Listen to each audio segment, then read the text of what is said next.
staff have created is great when you can successfully integrate a running meme into the show.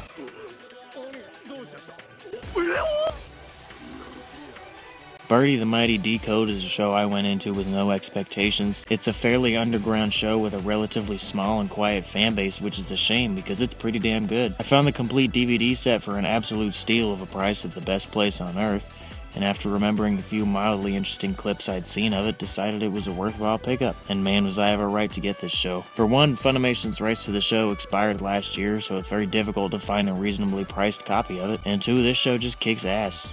Oh hey, look at that. It's the car dudes from the first episode. Good to see they got their lives back in order, selling ice cream on the beach after BIRDY committed a brutal smash.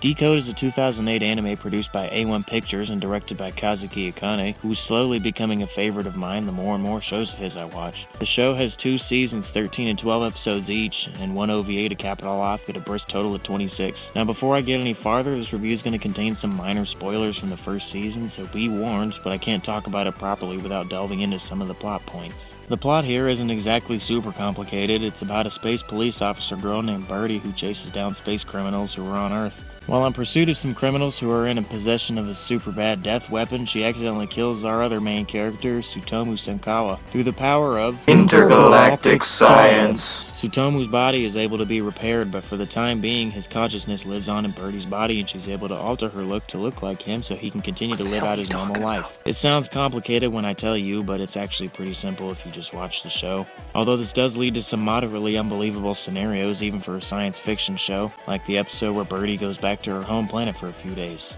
Was there nobody at Tsutomu's school not wondering why he disappeared for days on end? And what was his excuse when he got back? Oh, I was sick? Really, nigga? Yeah, okay, buddy.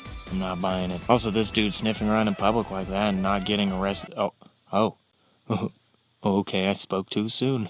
It's a pretty straightforward show in the plot department, which is absolutely fine. Not every anime needs to be a psychopath-style mind warp. The first season's conclusion really stood out, mostly because instead of going for the huge action spectacle, the creators of the show decided to scale down to a quieter, more character-focused conclusion. It was nice. Although there was plenty of action and spectacle too, so don't worry on that. Get out of the road, you dumbass. Oh shit, it's the car dudes again. Man, they can't catch a break. As far as the characters go, DECODE's cast is a fairly well-rounded one, with the obvious standouts being the 2 leads, BIRDY and Tsutomu. They develop a great relationship as the series progresses, constantly bouncing off each other in a way that just feels realistic. They begin the series as 2 strangers stuck together by sheer circumstance, and at the end of the series as friends who support each other, sometimes argue with each other, but always maintain that great relationship, all the while giving off absolutely no hint of romance between the 2 of them, which is pretty rare in anime. They're just good friends. There is romance between the main characters and other characters though, and it all develops in a nice, realistic way. Tsutomu falls for Nakasugi, who turns out to be very integral to the plot. They go out on dates, and Tsutomu even gets a kiss, which it breaks anime records by not taking until the final fucking episode to do it. Good job, show. If there is one issue I have with the characters, it would have to lie with the primary antagonist of the series, M. Night Shyamalan. Just kidding, although his name actually is Shyamalan. He doesn't get much in the way of backstory, and therefore it doesn't feel like his motivation to be big and bad and evil really holds all that much weight. There's also this little alien chick in the show, who I cannot figure out for the life of me how she figured into the plot. Maybe I'm just stupid though, so take that with a grain of salt. I'm retarded? When it comes to presentation, DECODE is certainly a cut above most anime I've seen. The soundtrack, composed by Yugo Kanno, is excellent. Jaunty when the scene calls for it, bombastic when the shit goes down, and emotional when the scenes get heavy. On the topic of sound, one thing I've noticed about director Kazuki Akane is that his shows always have excellent sound design. Sound design is one of the most overlooked aspects of any visual medium, which is a shame since there is obviously talent to be had in the field. It's difficult for me to explain so well, so you'll have to take my word for it, but trust me, you'll understand.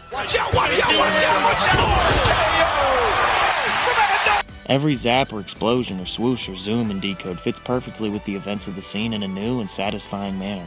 Bad sound can really rip me out of an experience, but DECODE knocks it out of the park. Here we go, comedy gold. There's gonna be like some old dude sitting on the toilet. Oh shit! As far as animation goes, DECODE has some of the best for a TV production that I've ever seen, which it seems would happen when you take veteran Naruto key animators like Norio Matsumoto, Kenichi Kutsuna, and Shingo Yamashita, as well as other excellent key animators like Hironori Tanaka, Ryochimo, and Tomiyuki Niho and use them as your primary animation staff. Every fight scene is a visual treat consisting of wonderful animation direction from Ryochimo himself, and excellent examples of what happens when you let legendary animators cut loose and construct an action scene exactly the way they want to. The show doesn't just stop with excellent animation and sound, however.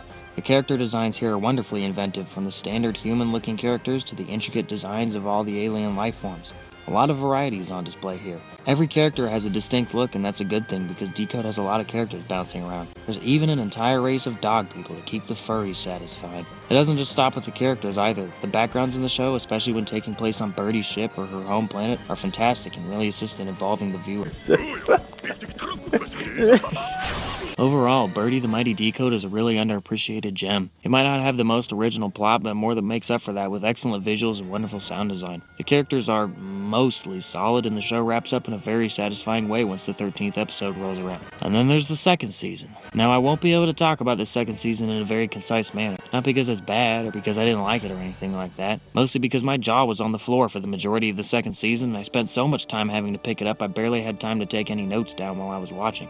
The second season of DECODE is seemingly the result of what happens when perfect harmony exists between all staff members working on a show, and in turn they crank out something truly incredible. And DECODE's second season is exactly that, incredible. Every excellent aspect of the first season is here, but the fat has been trimmed and the best parts have been ratcheted up to 11. The plot for the second season is tighter, darker, faster paced, and much more explosive than the already highly enjoyable first season, and there's even room to get in more excellent characterization. By the time the first couple of episodes come and go, I'll be genuinely surprised if you aren't very invested in what's happening. I sure as hell was. The second season hooks you right out of the gate with an intriguing story and drags you in with excellent characters and crazy-ass action set pieces that just get better and better as the episodes go along. While the first season was more focused on Tsutomu, the second season belongs primarily to Birdie. I'm not going to go too far into the characters or plot because I really just want you to experience it for yourself, but there's no more weak villains like there were in the first season. DECODE's second season has an interesting dynamic by having two different antagonists, and even the antagonists are given enough motivation that it doesn't feel like anybody is a true bad guy. Every character from the protagonist to the antagonist to the secondary antagonists have reasonable motivations for the actions that they take, and it works perfectly. We feel for both sides of the conflict, and once the final episode comes around, it all culminates in one of the most spectacular finales in anime I've ever seen. The animation on display in the first season was already exemplary, but by the second season it takes it to a whole new level. 90% of the visuals in the second season are pure eye candy,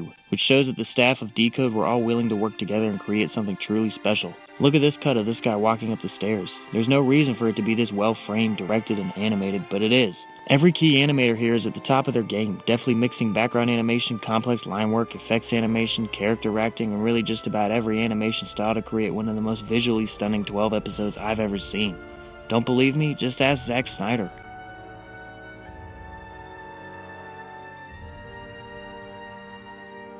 It's marvelous seeing all the various animators working on this project get the chance to really flex their muscles after openly dabbling in greatness in the first season, with the second season being where they really achieved it. Also, if you see animation like this, and you say it's bad, you're dumb.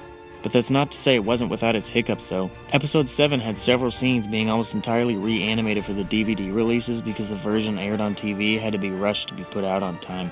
Although it is fascinating to see the side-by-side comparisons of both versions. Birdie the Mighty DECODE is a fantastic series that only continues to become better and better with each passing episode, and I'm glad I decided to pick it up and watch it. The series ends on a fairly inconsequential OVA, which is honestly fine since the finale of the second season was such a heavy hitter. Most gripes I have about DECODE are fairly minor and didn't really affect my overall enjoyment of the show. Although if I was in charge of running the show, I would have added more characterization to Shyamalan to make his motivations and actions more believable. Do I recommend you watch Birdie the Mighty DECODE?